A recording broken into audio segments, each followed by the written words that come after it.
And then we salt everything too. And fast food and processed food and restaurant food is heavily salted. One reason you want to eat at home mostly is to get rid of, when you eat out, you're getting highly salted foods. And how many people here are a vegan? Raise your hand. Okay. Now, does being a vegan put you at a higher risk of stroke or a lower risk of stroke? What do you think?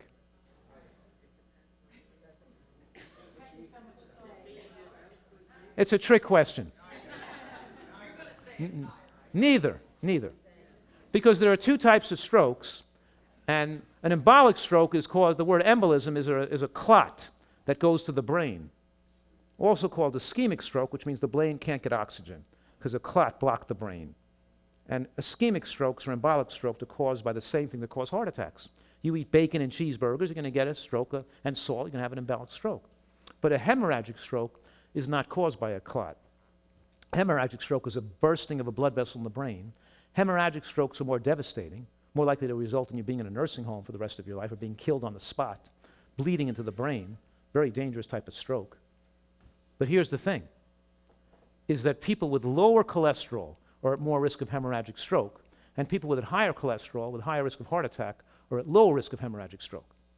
Because the process of atherosclerosis that increases your risk of forming a clot and developing an ischemic or embolic stroke decreases your risk of a hemorrhagic stroke. That's why Asian populations who eat more high salt diets but eat more fish and less meat have much lower risks of embolic stroke in these Asian countries, but they have 10 times the risk of hemorrhagic stroke, even though they have much lower cholesterols. Did you follow that? What I'm saying to you right now is if you're eating a highly salted vegan diet, you would have lowered your risk of embolic stroke by being a vegan, but you'd have dramatically enhanced your risk of hemorrhagic stroke.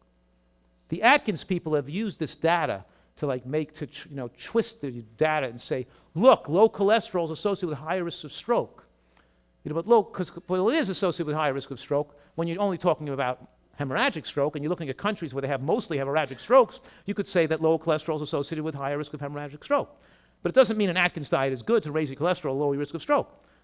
Do you follow? You understand what they did? They're tricking people? But why am I telling you this? Why is this information important for you? It's important for you so you recognize how dangerous salt is, and that you can reduce your risk of heart disease by eating out, cutting back on animal products, but you're still salting your food. You're not going to extend your life much less because you'll die of something else. And here's the thing.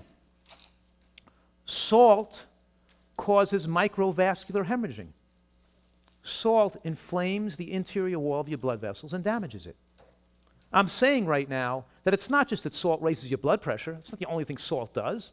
It promotes autoimmune disease. It promotes cancer. And it weakens the interior wall of the blood vessel, increasing its risk of breaking when you do develop high blood pressure. And that process, so that's a major cause of death in vegans, is going to be hemorrhagic stroke because they're still salting their food and eating junk food. Like most of you who ate that pizza last night, that high salt pizza.